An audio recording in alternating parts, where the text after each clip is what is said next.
open your Bibles with me, First Chronicles chapter 4. First Chronicles chapter 4, 9 and 10. Deti adal tayo, the prayer of Jabez, ituloy tayo kakabsat nga adalan, deti biyag ken kararag na. First Chronicles chapter 4, verses 9 and 10. Okay, let us all read together. Everybody read together, starting in verse number 9. Everybody go. And Jabez was more honorable than his brethren. And his mother called his name Jabez, saying, because I bear him with sorrow. And Jabez called on the God of Israel, saying, oh, that thou wouldest bless me indeed, and enlarge my coast, and that thine hand might be with me, and that thou wouldest keep me from evil, that it may not grieve me. And God granted him that which he requested. Our God is a prayer-hearing and prayer-answering God. When you come to Him with all humility and faith, asking for the right thing, there would be no reason for God not to hear and answer your prayer positively. Call unto me, I will answer thee. Show thee great and mighty things which thou knowest not. What makes a difference in the life of a Christian is not possessions, but prayer. Prayer makes the big difference.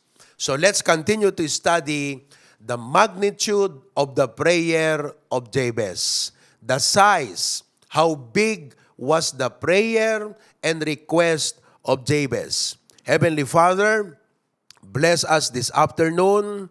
Thank you for what you are doing through the HBBC and ministries, of which all of us are a part of, one way or the other. Thank you for the privilege, dear God.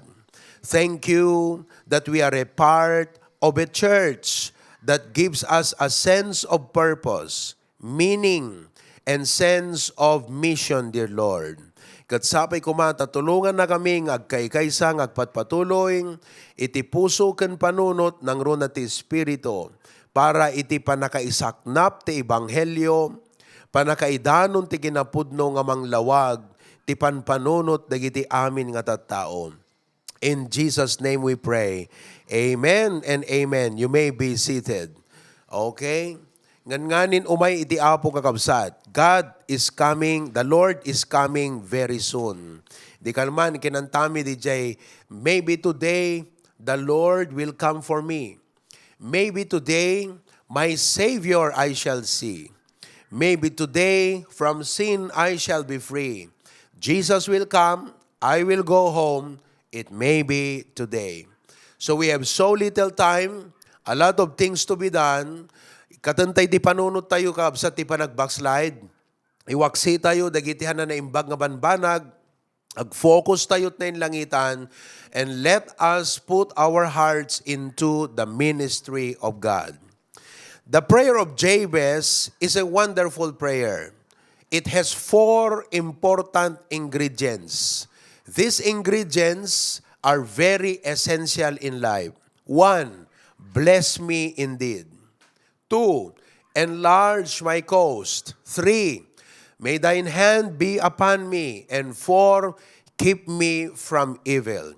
All of these 4 are essential ingredients we need to ask from God for our lives, for our families, and for our church ministry.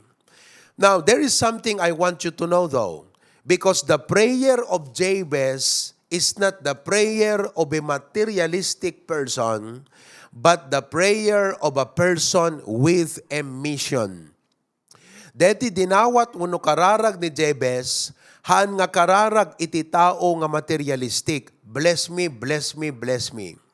A materialistic person is only concerned about possessions, about money, about wealth. Ti goal na ti biag agpabaknang, tila panunot na kat nakaituon kadagiti kwarkwarta panagpabpabaknang. And that is the common view and common mindset of people around us. Materialistic. Tilang golda, agpabaknang, umadot kwartada, that's all. Now, to balance the issue, kadating nga Kristiyano, we are not against riches. We are not against wealth because God is the blesser of it. But it is not our goal in life. Para kada tayo kakabsat, ti blessings inayon langan ng ti Apo, as a result, iti panang yun unate kinkwana. Seek ye first the kingdom of God, all these things shall be added unto you. So, no materialistic ka, katila golmut pa nagbiag, agpabaknang, kwarkwarta, possessions, the prayer of Jabez is not for you. Even if you pray for it, God will not answer it because your heart is materialistic. Now again, let us read. The prayer of Jabez is not the prayer of a materialistic person, but a prayer of a person with a mission. Kararag iti tao nga adapanggep na nga naimbag iti panagbiag. My question is, do you know your mission in life?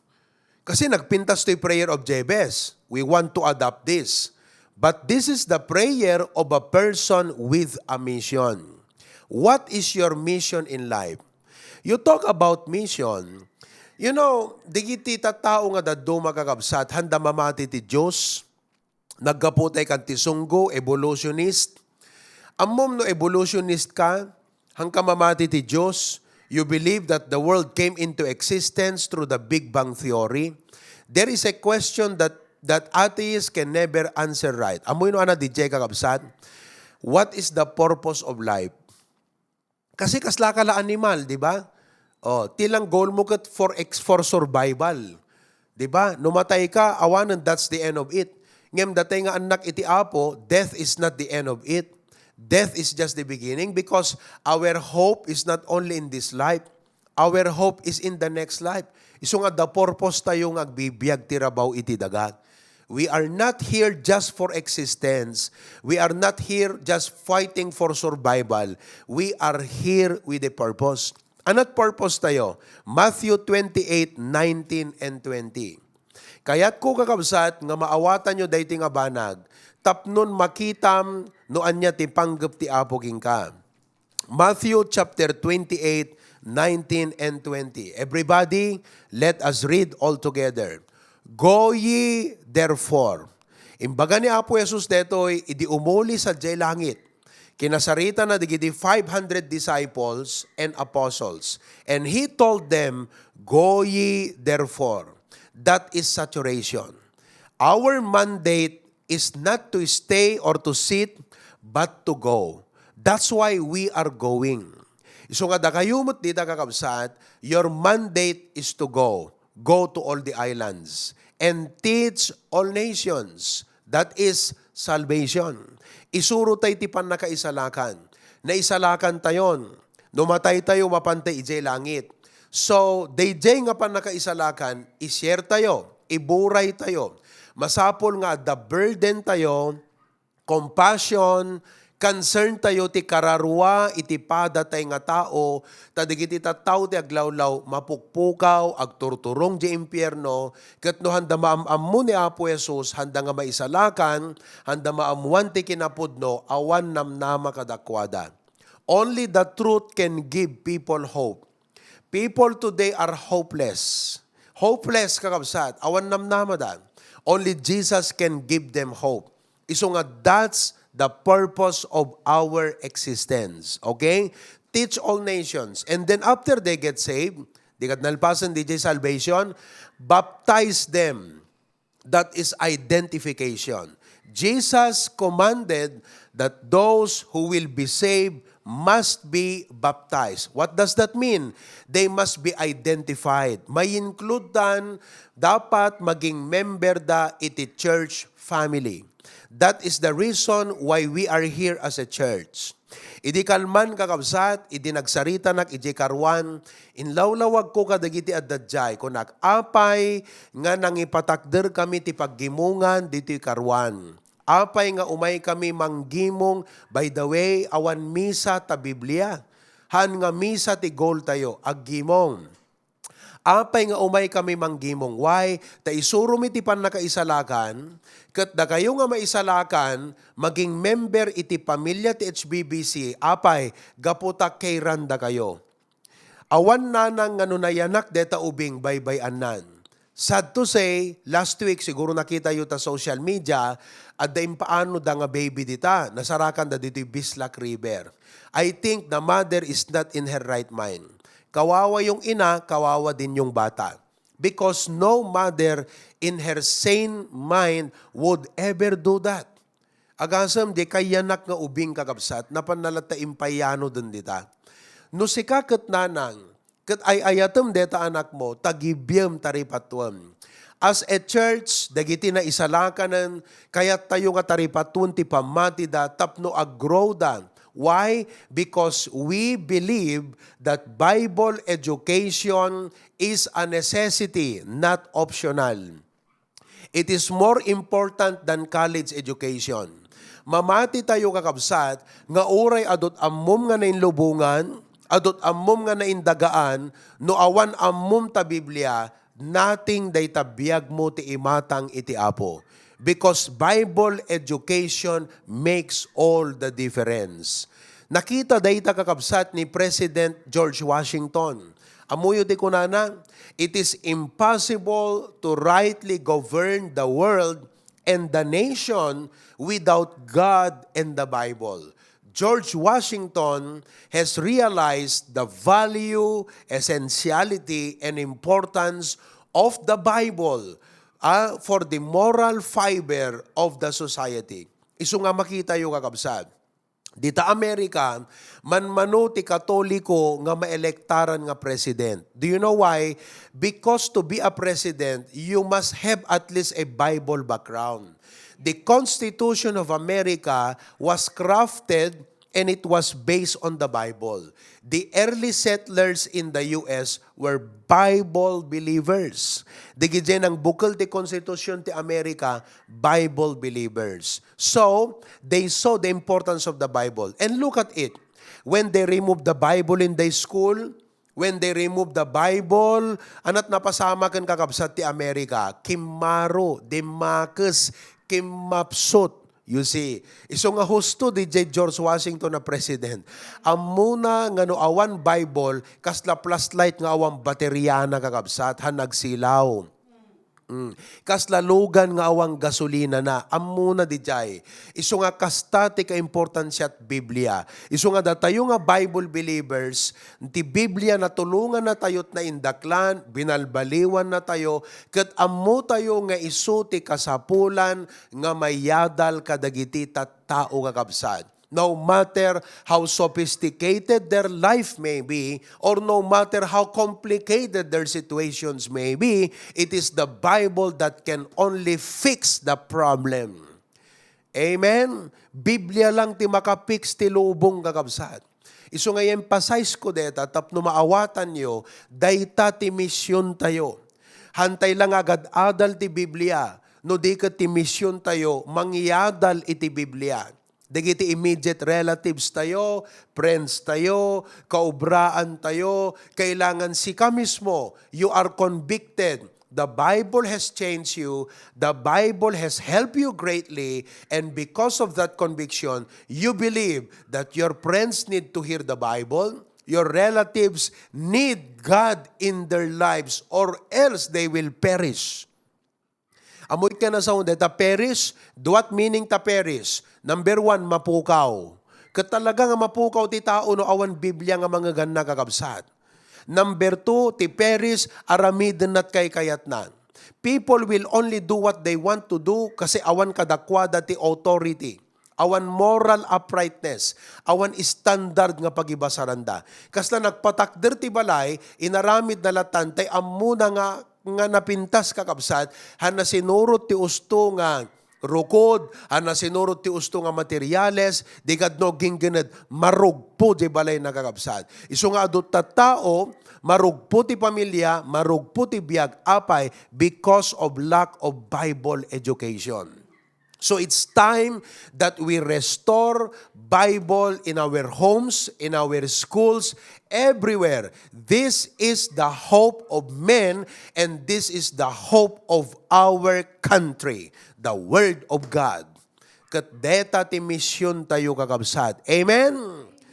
Ibagak kada kayo, haan nga pumintas ti Amerika, no awan Biblia kakabsat, kadagiti tattao. The more atheist, awan kakabsat, awan ma-i-offer itigiti atheist, ti secularism, da kay ngagbasbasat college.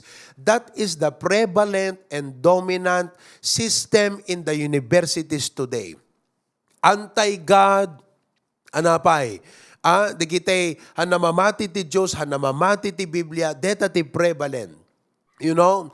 And I would like for you to know, evolution is not the answer. Big Bang Theory is not the answer. Secularism is not the answer. Humanism is not the answer. Communism is not the answer. What did Stalin do? What did all these communists do? They tried to eliminate people they did not like. Because they are believers of God? No, because they are not believers of God. See what people will do if they don't believe God. What people will do if there is no Bible in their life. Isu nga kakabsat, data iti goal tayo. Masapol nga ti Biblia maikasaba, maibunanag, maisuro kadagiti tattao kakabsat. Isu nga digiti patpatak deren tayo nga paggimungan, kasla pag-eskwelaan. Kunak di kalman di karwan, saan laeng nga paggimungan daytoy, pag-eskwelaan ti Biblia daytoy. Kita nyo, da kami tinang gastusan ko na, may danon dito mismo nga solaryo. Hangke agsadsadot ka nagsulsulit ng may agbasa, libre ti panagadal tay ti Biblia. And I will tell you, no asidig ka ti Apo, hanto nga adayo ti blessing na gangga. Amen! No ti biyag mo asidig ka dagiti sa uti Apo, hanto adayo blessing na. See, so that is our mission. Kaya ang angaw, dito imbilin ni Jesus Christ nga mission. Dahito inbilin ni Jesus kada tayo nga mandate, isu tinamnama kan sungbat iti amin na tao, kanti amin na lubong kakabsat. So nga, we are glad to be a part of this great commission. Amen? Ituloy tayo man nga basahan di Matthew 28. Kunana, go ye therefore, teach all nations, baptizing them, include them in your church. That's what it means. 20, teaching them to observe all things whatsoever I have commanded you. Bible education. And lo, I am with you always, even unto the end of the world. Amen. That is our mission. So anat nakita tayo itay, deti prayer of Jabez, han nga kararag ti tao nga materialistic, nga tayla kwarta at pampanunutan na, tayla pagpabak ng ti goal na ti panagbiag. No di ko ti prayer of Jabez, kararag ti maysa nga Kristiyano, nga willing nga mangipatungpal ti mandato ni Apo Jesus. With that in mind, umasidig ka ti Apo kat kunam, Lord God, I am now aware of your great commission. I am willing to fulfill that mandate. Now, bless me indeed. Enlarge my cause. Thine hand be upon me. Keep me from evil that it may not grieve me. Nagpintas, nagsamit, nagragsak nga ikararag, deti prayer of Jabez, no addakan iti sentro, nga mangtungpal iti pagayatan iti Apo. Did you get the idea, folks? Nakita yo? Han nga para ti karnal a Kristiyano ta prayer of Jabez, han nga para ti materialistic nga tao, para iti Kristiyano nga muna iti pagayatan iti Apo iti panagbiag na. Kat idatta kakabsat, iso nga, it makes sense. It makes sense that the prayer of Jabez kasi datayo ka deti may ikadwa, enlarge my coast. The point is, deti coast kakabsat, territory. Okay? Now, kaya nasa deto, if you are to expand your territory, you must first have the blessing of the Lord. Because it takes the blessing of the Lord to expand and maintain a large territory. For example, if you cannot even maintain a motorcycle, then what would make you think you should buy a car? Diba? No di ka pa'y kaya nga igatangan gasolina, deta motorsiklo kat nakain-inot, what makes you think nga gumatang itilugan? Kat naggastar ti lugan. So ti kayat ng asawan, God has to bless your resources so that you can level up from motorcycle to car. Does make sense? Make sense ka kapsat? Amen? Iso nga, hangkag panggap nga gumatang tilugan if you don't have enough resources to actually maintain it and to keep it running. Nawatan nyo? Because hanto agbalin nga asset king kataylugan no hamo ma-maintain. Agbalin nga liability. So deti kararag ni Jabez, apay nga dawatan na ti enlarge my coast no awan jay blessing ti Apo.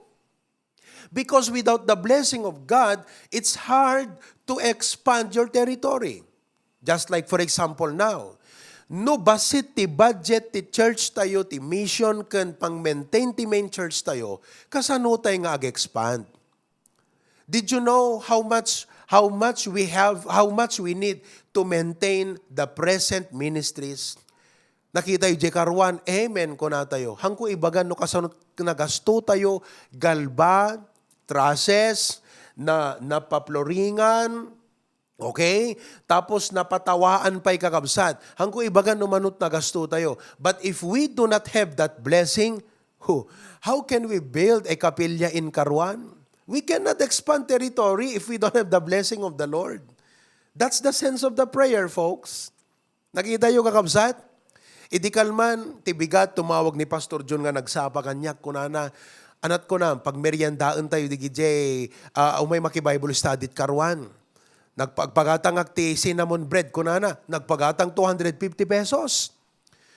Amuyo, nakaskas daw ti blessing ti Apo. After the service, nag-message kanya, kat ko na, Pastor, kami na ang bahala doon sa snack. Nakita yung kakabsat. So nga, nagpintas deti prayer of Jabez, no aramidam ti trabaho ti Apo Talagang real kakabsat. Ni Tita Teresa iti bigat. Na prayer of Jabez. Kung kayat nang igatangan ti Bible, di kiti kaanakan na. Jak na kwa unay, deti message mo dita, ngam ti panagawat ko, impakita na ti picture, di kiti pandisal. Kung ni Pastor, at da pangalakon ti panggatang ko ti Bible, di kiti kaanakak di Pilipinas. So kayat nat ag-expand, kayat na nga reach out ti loved ones na, kayat kasapulan at blessing ti Apo, and God is faithful to provide. Kasi kung ti Apo, I will supply all your need. Kung ti Apo, I will never leave thee nor forsake thee. Iso ka deti blessing ti Apo kakabsat, given, at dalang ka datayo nga talaga, nga mang purpose nga ag-expand. Iso nga ita kakabsat, ipakita kada kayo, what is involved when we want to expand, when we want to reach out to our relatives, to our friends, to our loved ones. What does it take when we want to expand to other islands? What does it take? Ano ti involved dito ita kakabsat? Kasi the blessing given na yan. Kasi kung nati Apo, my grace is sufficient for thee. Kung nati Apo, my God shall supply all your need. Kung nati Apo, I will never leave thee nor forsake thee. Amen? Nandyan na ang grace ng Panginoon. At dalang kadatayon kakabsat, nga talaga nga ag-expand, ag-reach out, nasa sa atin na yun mga kapatid. So what does it take? That the prayer of Jabez nga expand my territory. Number one, the first practical truth is this. Obviously, God's assignment for us requires that we step out of our comfort zone. That's the practical truth. If we are to fulfill the mandate of Jesus and reach out to our friends, what is involved is that you step out of your comfort zone. Deti comfort zone kakabsat nga makuna, iso da ito dijay okay akon. Okay? Okay na kadeto yan. Kaslang hamo kayatan kakabsat iti ag-expand pa. But the Lord did not give us just the immediate sphere of influence. He wants us to expand. Look at Acts 1:8. He gave the apostles the mandate to go beyond the borders. Acts 1:8. But ye shall, Jesus told the disciples, you will receive power. After that the Holy Ghost is come upon you. Jesus said, you shall be witnesses unto me, both in Jerusalem. Jerusalem is your Waipaho. Okay? Jerusalem is your Waipaho. And then Judea.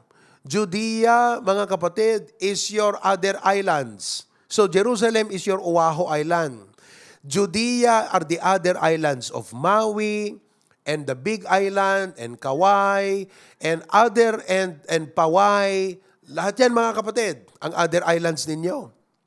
Samaria are the other state of California, and Virginia, Florida, Washington State. That is your Samaria.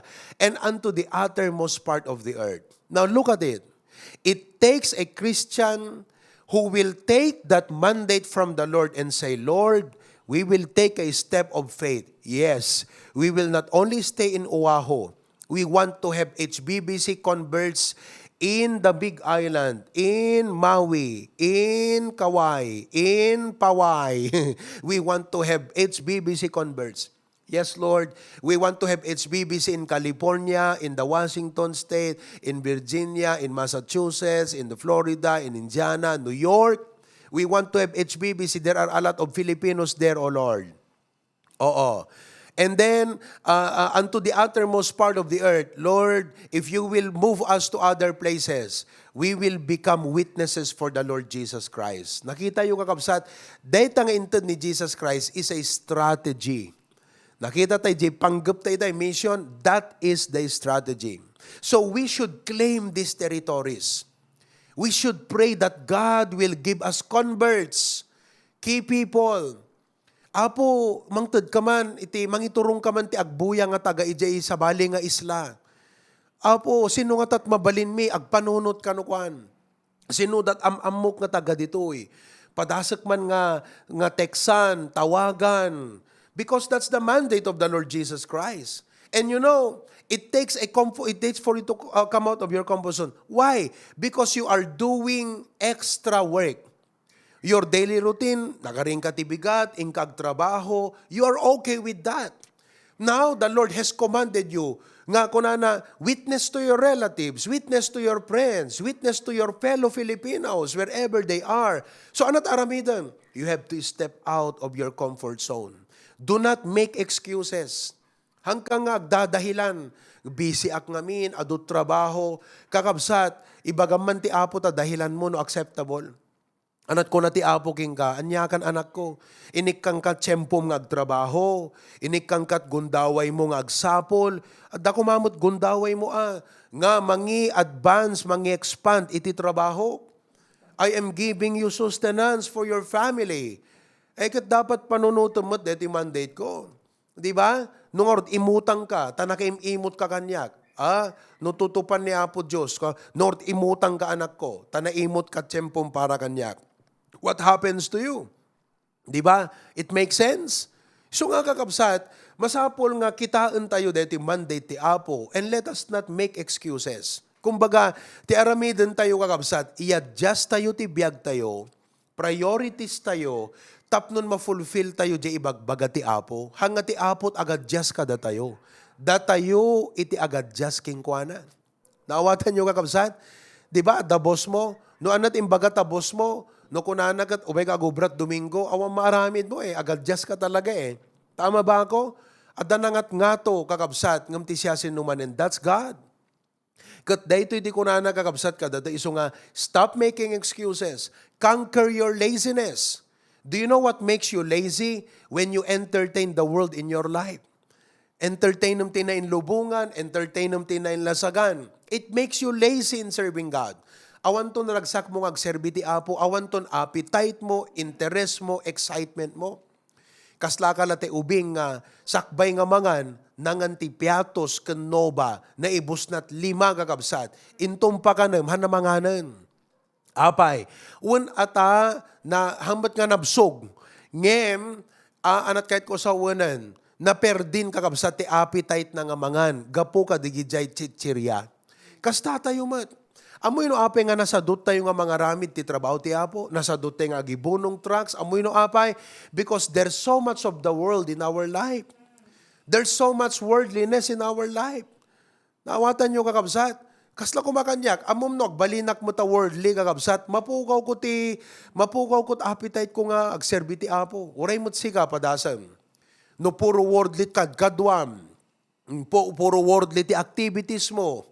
No worldly ko natin aming kakabsat, na inlubungan. Kita haan nga lubong nga tataw, but na inlubungan nga aramid. You know what happens? You will lose your appetite. It makes you lazy. Nagagat kayo, di ba nagkunak kasi hangke nasadot, hangke agbyag kumatahawen no nasadot kayo, nagagat kayo eh. Agasam ta double job kada triple job, kasano nga nasadot deta. Nasadot kampay, di Pilipinas sa kakabsat. Nagagagat kayo. Ngam apay no maipanggap ka dagiti trabaho, nagagat ka, ngam no para ti apo, nasulit ka, nasadot ka, amom no apay, kasla di ubing kunak manan, adot chiriya tabiyag mo kakabsat. So get rid of that, kat kunam, Lord God, kasla ka lang dapat di 2 Timothy, di kunanan.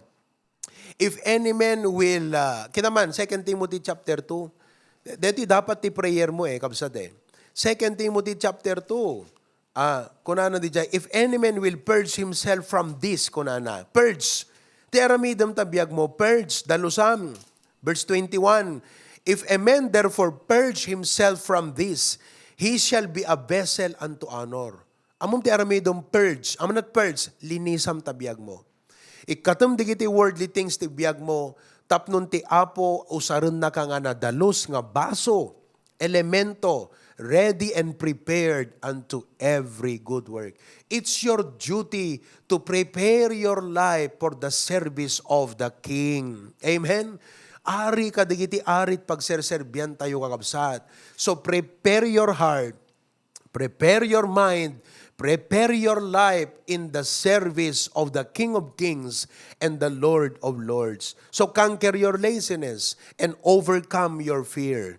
Hanggang danag, hanggang buteng. Kasanoro doon, pastor, no rejectaran dak. Hanga sikat rineject dati, apo rineject da no kwan. Kasano nga roden, pastor, no katkatawaan dak. Hanga sikat kinatawaan dak, absati apo. So overcome your fear. You cannot expand. Amom no negosyante ka, kat adot ras-rason mo, haan mo mapalawat ang negosyo. No naarte ka. Di ba? Ananuk ti mapan naglako-lako. Pambarak ti mapan mabalay-balay, mabainak tukit di. No hamo ma-overcome, di kitang excuses mo, di ka lagbis-business, tahan nga dumakkel ta negosyo. Matay ta negosyo. Naawatan nyo kakabsat, it makes sense. Kastamot ka da tayo. Deti panggap ti apo ti biyag tayo, nga mangi kasabat ti sao ti apo, hantay maaramid, no adot excuses tayo. So you have to step out of your comfort zone. Number two, don't be satisfied with your spiritual status quo. Do not be satisfied with your spiritual status quo. Anat kahit na nga sawon ti status quo, your current state or situation. Kastoy kakabsat. Ado dagiti Kristiyano kakabsat nga awan aim na nga para ti apo. Adamo lagolyo nga para ti apo no awan. No maipanggap ti sarili da kakabsat adot ambisyon da. Ngam no para ti apo awan pulos goal da kakabsat. Do you have a goal for the Lord? Ti apo ada goal na para kang ka Ada plano ti apo para kang ka. Masapol ada plano para king kuana. Amen ba mga kapatid? Sana ma-realize nyo yan ngayon. You see, kuna ni Apostol Pablo di Philippians chapter 3, verses 13 to 14. Philippians chapter 3, verses 13 to 14. Kuna na, brethren, I count not myself to have apprehended, but this one thing I do, forgetting those things which are behind. So, no anyaman, digiti successes mo tinaglabas, kuna na, no kasanuman tinaaramida mon para ti apo, you have given much, you have done a lot, sacrificed for the ministry. What do? Stop looking back. Stop looking back. Amin di gijay tinaglabas, grace amin ti apo nga naaran. But stop looking back. Forgetting those things which are behind. Why?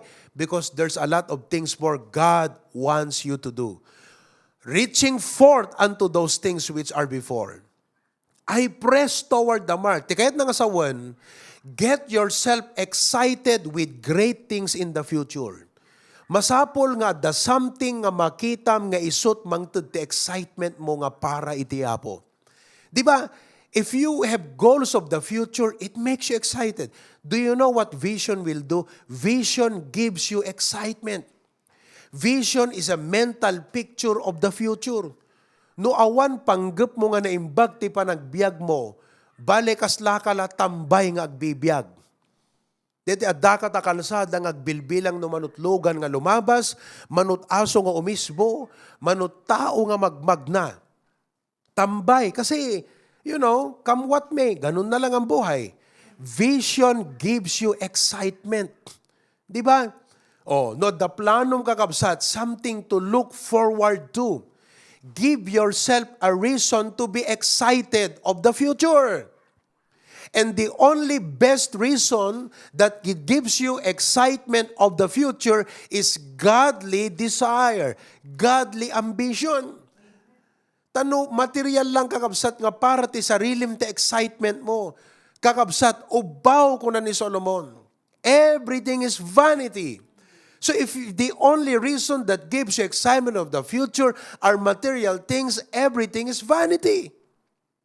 Ngem no di kita nga banbanag nga panggep mo ti masakbayan ket para ti Apo hanla para iti bagbagim kakabsat that you learn to think no kumakuton kala ti arig na kakabsat kunak di Wednesday night. Deta kuton nga agtrab-trabaho is not only working for itself, it's working for the colony. Awan kuton nga makita nga agububra nga para lat bagi na kakabsat. Di istorya di ubing tayo, nga di kuton na pa nagtrabaho kat iti nagtudo da kanan na wrong day di kakabsat, hana kompleto nga istorya. Kasi ti pudno nga istorya ti kuton, no agtrabaho kakabsat, ada pang ikabilan na di jay ururnungan na, hanga di mismo nga balay na, di colony kakabsat. Kat amin-amin da agpartake ka day jay. So that tayo nga Christian, when we plan for the future, it's not just about ourselves. It's also about the ministry of God. It's about the church, the colony. Dito ti instinct tayo nga Kristiyano kakabsat. Naawatan nyo? So no, dakasta nga panggap mo ko ng Lord, I'm excited to be a part of the mission work. I'm excited to be a part nga apo adan to HBB City, California. Excited ak apo nga maging part jay building. No, deta ti goal mo kakabsat, you will have godly joy. You will have heavenly joy in your heart. Ngam no tay lang para ti bagim ti pinangpanggep mo kat excited ka nga para ti sarilim, time will come kakabsat, dayta kat magunod mo, mauma ka, maawanan tot ganas mo, ubaw to amin, dagita nga banag ken ka. You see? Iso nga ko apo, no ikanak iti kastoy nga banag, hanla nga para ti sarilik, para pa iti ministry, apo. No ikanak ti lugan, hanla para ti bagik, paghawis ko pa iti bisbisita.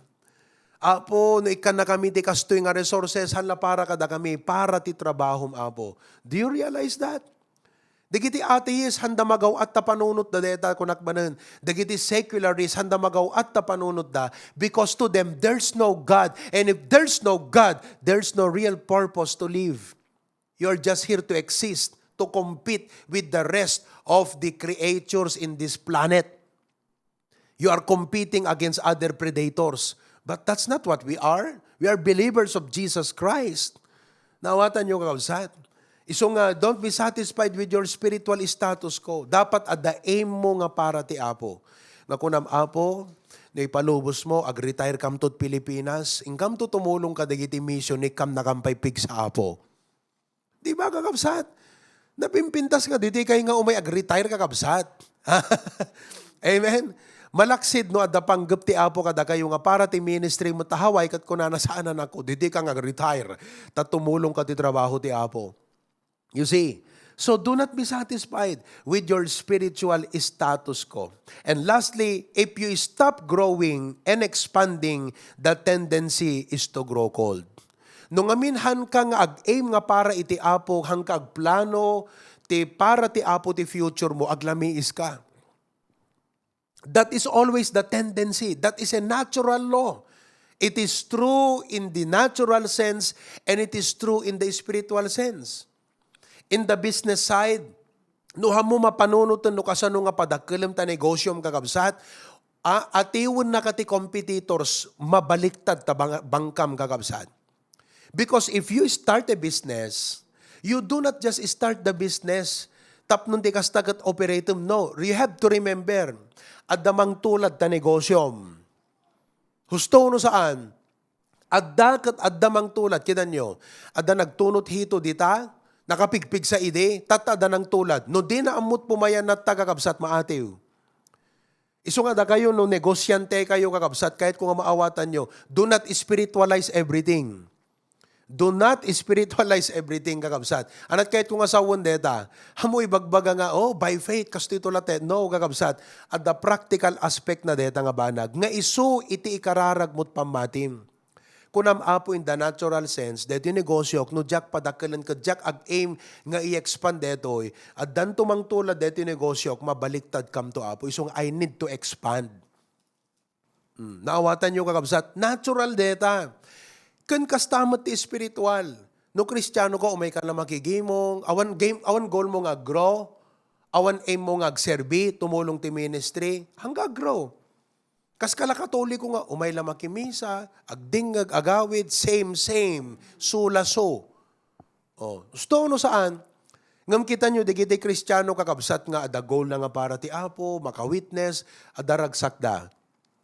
Kayat na nga improve ti giving na, kayat na nga ma-improve ti tithes na, makaitid ti mission, kunahan na Lord, tatangatawan, challenge ka Apo, kunahan na, di ba? Doblik de first fruit commitment ko, Apo. Apo, di kita kakabsat no, dakakasta nga aim mo, nakaragragsak ka. Kasi makitam ti parabor ti Apo. You see that? Amoy Genokia, as I close, Genokia Company. Di ba? Isot kasi katan idi, it was dominating the world of networks and cellphone. So, dati permi idi, 5110, 3310, Apo, nakapangpangas ka idi no, da 3310 mo. Di ba? Nakapangpangas ka idino, da 5210 mo, dito dakkel, da basit antena na. Di ba? Pero anong nangyari kakabsat?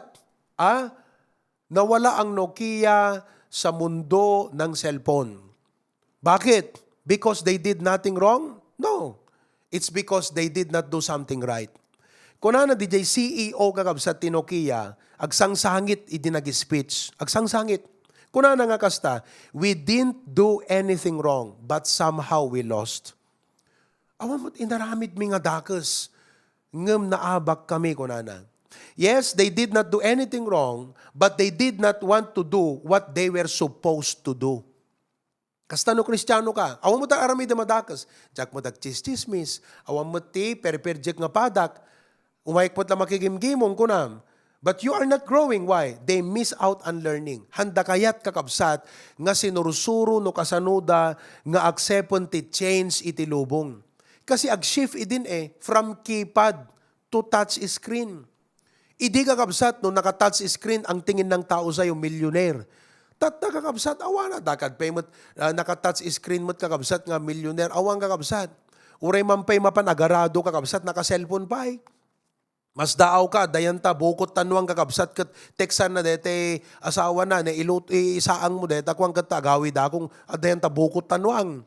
Aming nga tao kakabsat. Awan Nokia itan. They miss out on learning, on changing, and they lost the opportunity at hand to make it big. Amoy ti prayer ko kabsat, as a pastor, jak kayat nga no Kristiyano kakat adda Diyos mo, unaan na kapelang unaan na kadagiti unbelievers. Among kabsat no aping unakan unbelievers, awan alibtak tayo Kuna ni Jesus Christ, you have to listen to this. You know what Jesus said?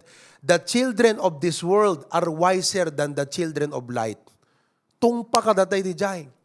Kuna na, nasirisirib kanupay, digiti anak ti lubong, digiti anak ti apo. Apay, wana ta datayo mo't kakabsat, di tayo mo't amog. Panunot, nga agambisyo na para iti apo.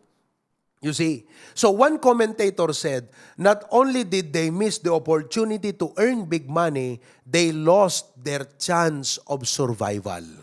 Nawala sila. Kastamot ka dati nga naganak, kung natin digiti anak tayo, we didn't do anything wrong with our kids. But you did not do something right. Did you do something right? Did you involve them in the church? Did you push them in the ministry? Alam nyo, minsan, very passive tayo. Wala naman akong ginagawang masama. Passive. Huwag ka lang passive na walang ginagawang masama. Be active. Gumawa ka ng tama. Passive parenting will not help our children. We should do something. Involve them in the ministry. Because if we don't, we will lose them. So, if we do not grow, the tendency is to grow cold. So nga kadakay dita kakabsat, agyaman kayo Taada digito'y challenge ti Pilipinas nga mangkwati pamatiyo Tapnon ti kasta, han lang nga di giving you't dumakkel di pamatiyo. You know, digito'y ministries tayo, it's not about what? We are not trying to increase fund. We are increasing faith. Kat nagsaya at taureda kay di kakabsat, hana maturog to spiritual life yo, taada pa ka-challengean, deda pamatiyo. All of God's people say, so dapat deda di prayer tayo, expand my territory. Heavenly Father, thank you for our message this morning or this afternoon. Dawatik nga, bendisyon ng digiti kakabsat, nalawag apo, the prayer of Jabez is not the prayer of a materialistic person, but the prayer of a person with a mission. Kat nakita mi apo, ti mission mi, Bible education, ikasabami ti Ebanghelyo, give us that burden. Give us that compassion, concern, and heart, Lord, for the people around us. Nga halati bagimit mapampanunod mi selfishly, apo. Help us to step out of our comfort zone, to stop making excuses. Help us to realize and not be passive Christians, not doing anything wrong, but we should be active Christians, doing things right and doing the right thing. Bendisyon am digiti kabsat apo. Dakalaban nagkadakwada nga digiti agdama nga panggep diti Pilipinas ket ma-challenge ti pamatida. Tanuawang ko madigiti apo, attender da lang. Aglami is da bumaaw da apo. But praise God, tada digiti apo nga banbanag ket paka-challengean da nga agkararag tumulong apo. Ket isuda makita da nga aggrow da. Sumamsam it apo ti relasyon dagan ka. Continue to bless Preacher Glenn and family. Uray pa iti umadani nga panagawid na apo. In Jesus' name, amen.